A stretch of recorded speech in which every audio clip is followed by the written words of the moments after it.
Welcome back. This is Ansari sir. Guys, आज Ansari sir आपको हिंदी से इंग्लिश में ट्रांसलेट करने का तरीका बताएंगे। गाइस, किसी भी हिंदी सेंटेंस को इंग्लिश में ट्रांसलेट करने के लिए किसी एक रूल को लागू करने से सेंटेंस ट्रांसलेट नहीं होते हैं। इसके लिए कम से कम हमें 6 स्ट्रक्चर की जानकारी होना जरूरी है। ये स्ट्रक्चर होते हैं affirmative, negative, interrogative, interrogative negative, WH family और WH फैमिली इंटरोगेटिव नेगेटिव। अगर आपने इस स्ट्रक्चर को नहीं समझा है तो अंसारी सर आपको एडवाइस देंगे, दिल्ली इंग्लिश क्लासेस की इसी चैनल के प्ले लिस्ट में, वीडियो लिस्ट में स्ट्रक्चर का एक वीडियो मैंने बनाया है। आप उसे देखेंगे, समझेंगे और वो ट्रांसलेशन के सारे रूल आपको बहुत इजीली समझ में आ जाएगा।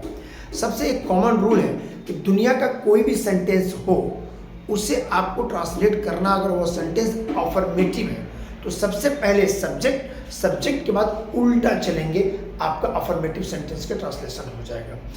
इस ट्रांसलेशन वाली सीरीज में माय डियर फ्रेंड्स, मैं आपको सिर्फ ट्रांसलेशन ही नहीं करूंगा बल्कि इसमें कौन सा टेंस अप्लाई हुआ है और सेंटेंस का कौन सा स्ट्रक्चर इस पर लागू होगा ये भी मैं आपको बताऊंगा, बिल्कुल अपने देसी अंदाज में। अगर आप इस चैनल में पहली बार आए हैं तो प्लीज़ चैनल को लाइक कर दीजिए, सब्सक्राइब कर दीजिए और शेयर करना बिल्कुल ही मत भूलिएगा। अंसारी सर इस चैनल पर बहुत ही ईजी तरीके से इंग्लिश को सिखाते समझाते हैं। चलिए लुक ऑन बोर्ड। गाइस, आज मेरा टॉपिक है translation Hindi to English. Okay guys, first sentence हमने लिया कि यह कविता किसने लिखी है।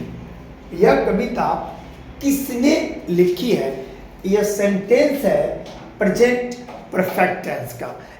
सेंटेंस है परफेक्ट टेंस का, प्रेजेंट का परफेक्ट है। और यह कविता किसने लिखी है, किसने एक सवाल पूछ रहा है और इस सवाल का किसने की अंग्रेजी हूँ होती है, जिससे हम WH फैमिली सेंटेंस कहते हैं।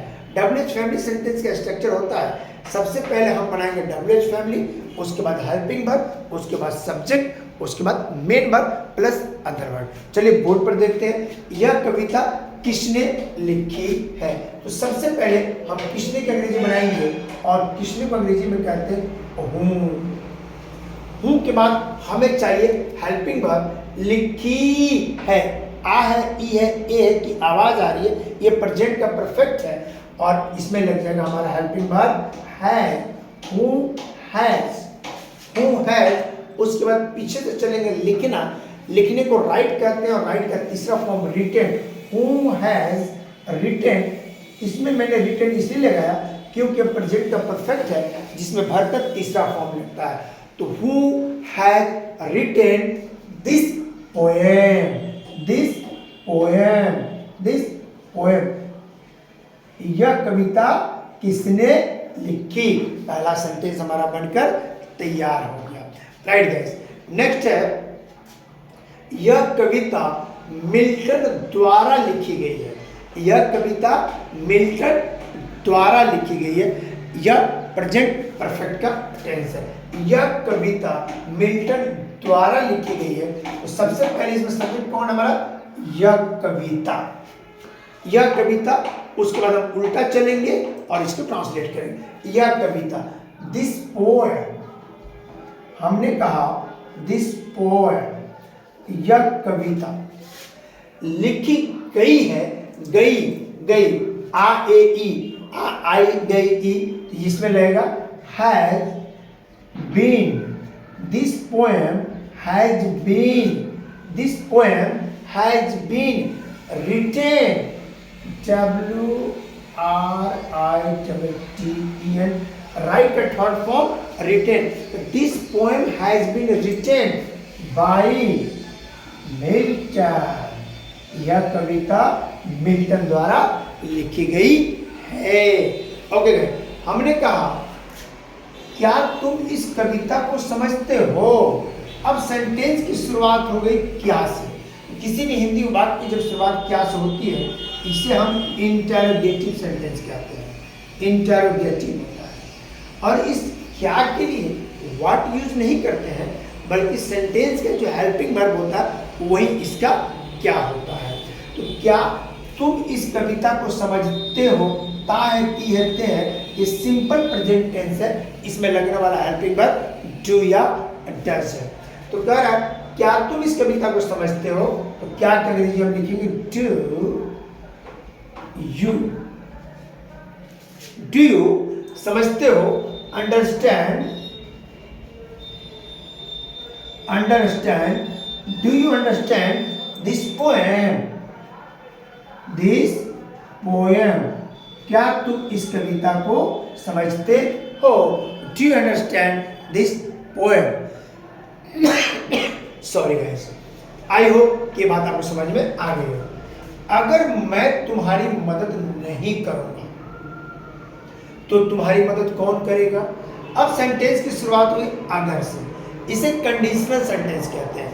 किसी भी हिंदी वाक्य की शुरुआत अगर से होती है उसे हम कंडीशनल सेंटेंस कहते हैं और उसकी अंग्रेजी बनती है इफ से।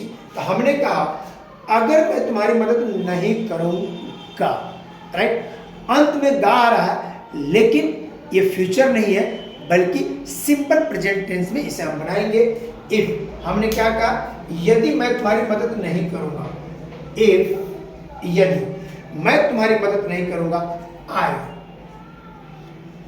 डोंट हेल्प यू, यदि मैं तुम्हारी मदद नहीं करूंगा। तो के लिए बेटा कोई भी इंग्लिश वर्ड का यूज नहीं होता, यहाँ पे मां एक कॉमा का यूज हम करते हैं। अब कह तुम्हारी मदद कौन करेगा, कौन करेगा, ये फ्यूचर की बात है, ये प्रेजेंट की बात है कि मैं तुम्हारी मदद नहीं करूंगा, तुम्हारी मदद कौन करेगा। कौन, WH फैमिली, हूं, कौन करेगा तो हूं। क्या बनाया मैंने, if I don't help you, यदि मैं तुम्हारी मदद नहीं करूंगा तो हूं वेल हेल्प यू, तुम्हारी मदद कौन करेगा। अगर मैं तुम्हारी मदद नहीं करूंगा, if I don't help you, who will help you, who will help you.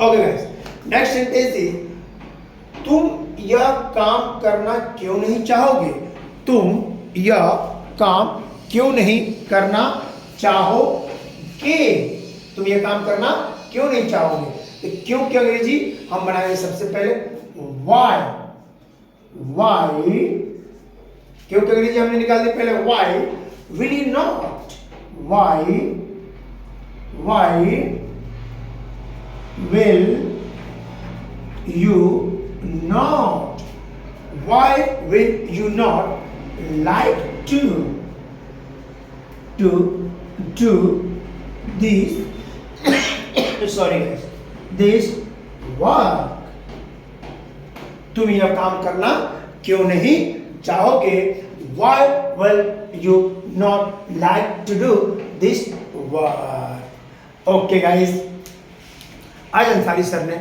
आपको इस तरह का 5 सेंटेंस आपको लिया, 5 सेंटेंस अंसारी सर ने बनाया और आप इससे बहुत ज़्यादा सेंटेंसेस लीजिए, बनाइए। सेंटेंस तब बनेगा माय डियर फ्रेंड्स जब आपको स्ट्रक्चर पे कमांड होगा, affirmative, negative, interrogative, interrogative negative, WH family, interrogative negative, उस पर कमांड कर लीजिए और सारे सेंटेंसेस को ऐसे ही बनाइए। सबसे पहले सब्जेक्ट, सब्जेक्ट के बाद उल्टा चलेंगे, अफर्मेटिव सेंटेंस बन जाएगा, नॉट 3 नंबर पर रखेंगे, नेगेटिव सेंटेंस बन जाएगा, इंट्रोगेटिव क्या से शुरू होता है, हेल्पिंग वर्ब बाहर कर देंगे और वो इंट्रोगेटिव आपको बन जाएगा।